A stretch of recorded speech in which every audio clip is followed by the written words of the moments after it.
flashback. So hey guys, good morning. তো কি সব ঠিক তো থাকতে হবে, যেহেতু তোমরা এমআর রাজের ফ্যান মেম্বার। সো যাই হোক গাইস, নতুন একটা ভিডিওতে তোমাদের সবাইকে সুস্বাগতম। আজকে হচ্ছে বিশ্বকর্মা পুজো, ঠিক আছে। আর আমি এসেছিলাম মৃদঙ্গ দাঁতের দোকানে, ঠিক আছে। আর দেখতে পাচ্ছ ওখানে রয়েছে গাড়ি। তো গাড়িটাকে বাড়িতে গিয়ে পরিষ্কার করতে হবে, কারণ পুজো দিতে হবে গাড়িতে। দেখতে পাচ্ছ গাড়ি পরিষ্কার করা কমপ্লিট। এখন আমি এই যে চাকার যে কভারগুলো রয়েছে এগুলো লাগাচ্ছি। আর দেখতে পাচ্ছ গাড়িটাকে কেমন লাগাচ্ছে, একদম পুরো ঝিকঝাক লাগছে। আর তারপর ফাইনালি সেই সকালবেলা দেখতে পাচ্ছ, তোমরা আগের ব্লগে দেখেছিলে মা রান্না পুজো করছিল, সেই পান্তা। আর এদিকে রয়েছে এই যে ইত্যাদি ইত্যাদি ভাজা তরকারি, মানে অনেক কিছুই। তো সেই একটা আলাদাই একটা ফিলিংস, মানে বলে বোঝানো যাবে না।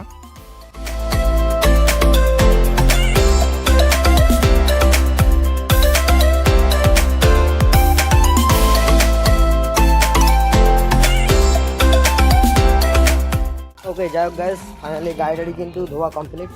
এখন যাচ্ছি গাড়ি পুজো দিতে দাদাদের স্ট্যান্ডে, কারণ দাদাদের স্ট্যান্ডে আর কি মানে টোটো পুজো দেয়, ঠিক আছে। তো ওখানে না গেলে সবাই রাগারাগি করবে, সেই জন্য যাচ্ছি, ঠিক আছে। চলো।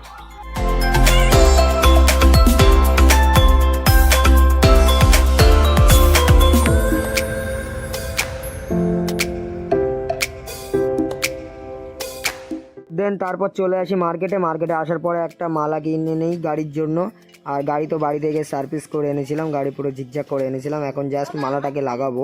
আমি মালাটা হাতে কাটছি, ঠিক আছে। আর গাইস, পুরো ভিডিওটাই দু একদিন ভয়েস ওভার দেওয়ার কারণটা হচ্ছে যে এখন চারিদিকে পুজো চলছে, চারিদিকে গান বাজছে, সেই জন্য আমার ভিডিওয় কিন্তু অনেক গানের সাউন্ড আছে, সেই জন্য কপিরাইট পড়ে যাবে, সেই জন্য আমি ভয়েস ওভার করে ভিডিওগুলো দিচ্ছি।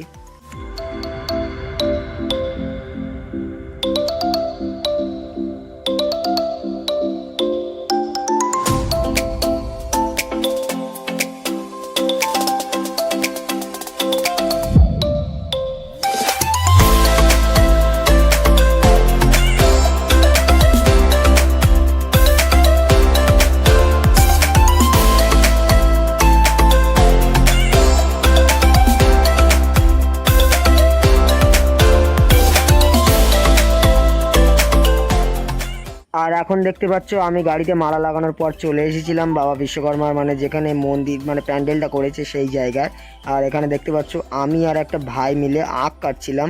তো এই আখগুলো কাটতে আমাকে একটা কাকা বলছে তোরা এগুলো কর, না করলে কে করবে। আমি বললাম ঠিক আছে, কোনো অসুবিধা নেই। সেই জন্য এর ভিতরে এসে আখ কাটতে কাটতে ভাইকে বলছি তুই আখ কাট, আমি একটু ভিডিও করে নিই। আর দেখতে পাচ্ছ এখানেও আমি বটি দিয়ে আখ কাটছি। ভাই কি বলবো, এখানে আখ কাটতে গিয়ে আমার পুরো ঘাম ঝরে গিয়েছে। ভিতরে তো ফ্যান নেই, তার কারণ হচ্ছে এখানে মানে ছোট একটা প্যান্ডেল মতন করেছে।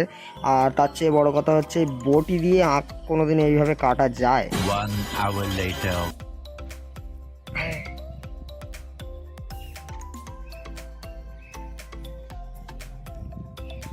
মিটু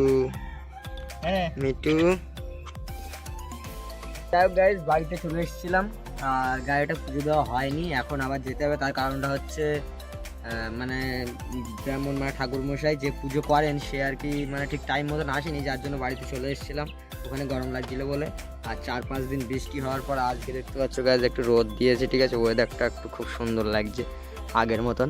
আর এই যে সূর্য মামা দেখতে পাচ্ছ, সেই জন্য বাড়িতে চলে এসেছিলাম। দেন একটু ঘুমোচ্ছিলাম, দেন এখন আবার বেরোবো, গাড়িটা পুজো দিতে হবে, না দিলে তো আর হবেও।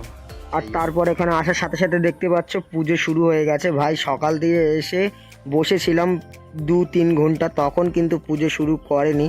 আর এখন আমাদের আসার আগে পুজো শুরু হয়ে গেছে, বাট কোনো ব্যাপার না। এখানে দেখতে পাচ্ছ আমাদের গাড়ি টাড়িগুলো সব কিছু পুজো দিয়ে দিচ্ছে। আর আমাদের স্ট্যান্ডের গাড়ি বলতে এমনি দাদা চালায়, তো আমাদের স্ট্যান্ডের গাড়ি বলতে অনেকগুলো যেমনটা তোমরা দেখতেই পাচ্ছ।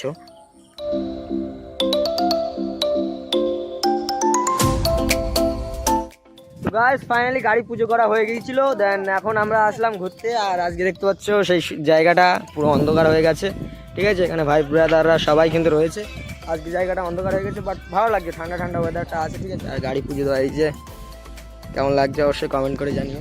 গাইস, আজকের ব্লগটা এতটুকুই। যদি তোমাদের ভিডিওটা ভালো লেগে থাকে তাহলে অবশ্যই লাইক কমেন্ট শেয়ার আর সাবস্ক্রাইব করে পাশে থাকো।